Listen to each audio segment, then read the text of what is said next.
Well, joining me now, former Navy SEAL and Great America PAC spokesman for the Trump campaign, Carl Higbie, and that was a totally different sounding statement than what President Obama said. They're obviously in two different camps here. Completely different camps. And you look at what happens, this goes with military, this goes with law enforcement. Law enforcement and military flock to Donald Trump. He projects strength, but he projects that professionalism and respect, too. I mean, Obama doesn't respect our military, and that's why we don't like him. And he doesn't respect law enforcement. You know, they have just such a stark difference, and that's why I think Donald Trump is going to win an overwhelming majority. Well, let's speak about the military, first of all. The shooter in this case was in the military. He was in the Army Reserves, but he did serve in Afghanistan for, I think it was 7 months, something along those lines. But he was in the engineering group, building bridges and repairing houses or doing something along those lines.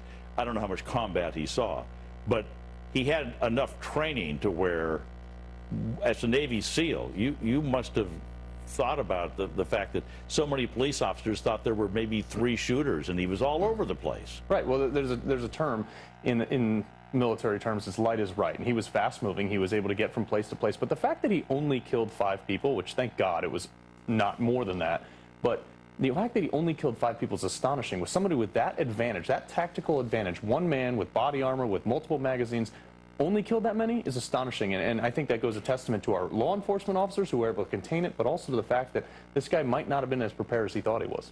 It's true. And I was listening to the gunshots, and it went on for about 45 seconds, right at the first round, a burst of weapons. And for all but about 40 seconds of it, it sounded like the same kind of echo, meaning it sounded like it was coming from the same gun before the police started returning the volley.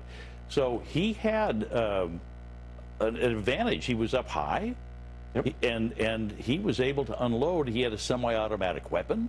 He was able to fire very quickly. He was, but then again, the police respond with the same weapons. So when President Obama comes out and talks about gun control and stuff, he's talking about taking away the very weapons that these first responders responded against a criminal with. So when we talk about President Obama, and a lot of people criticizing him for exactly what you're talking about, he represents a portion of this country that believes what he says, that gun control is good, the police are bad. This is an area where I think this campaign, how much of this campaign is going to focus in November on this whole attitude like you described about the military and police? Well, I think President Obama has really drawn a rift from the president that was supposed to bring everybody together. Everybody talks about him being the first black president. He's half white, okay? So, but he was supposed to bring the black community and really integrate him in. Let's talk about the fact that he has not been very outspoken against Black Lives Matter. Black Lives Matter, how about they come out and start, working with law enforcement and communities? Maybe go into Chicago and say, hey, where black on black crime is more deadly than the war in Afghanistan. Why don't you go in there and build bridges there? Why don't we talk about the fact that blacks make up 13% of the population but commit 50% of the homicides nationwide? Why don't they start bridging that gap and start building the bridges in the community and with law enforcement instead of tearing them down? So you're saying that Black Lives Matter is basically disparaging police when they should be saying, hey, we need to work together on this. Yeah, these protests that they're eliciting here, that they're advocating for, sure, you can peaceful protest all you want, but the fact of the matter is,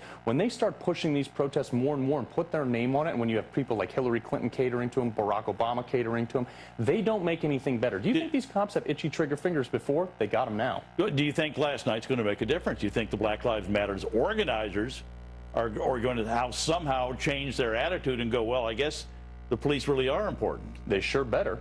Because, I mean, you're going to continue to see this. And you have the Black Lives Matter movement pushing people to shut down economies in local towns where these shootings have taken place. Well, those are the anarchist group. They are, but they're, Black Lives Matter rushes in. Jesse Jackson rushes in. Al Sharpton, Get them out of there. We need to start building bridges. Don't start tearing them down. The black community is an integral part of our economy, our nature, our country, and they should not be, isolating themselves through groups like Black Lives Matter, because it's not America. It will be interesting to see. I talked to a black friend today, and I asked him, I said, why do you keep voting for the same people who give you these lousy policies? And he says, because they show up. That was his answer. It was a pretty good answer, actually. Well, when you have Republicans need to reach out. They need to. They do. And when you have people who vote for a living rather than work for a living, sometimes you're going to have them keep coming out. Carl Higbie. Thank you, sir. Nice to see you. Thank you so much. Well, meantime,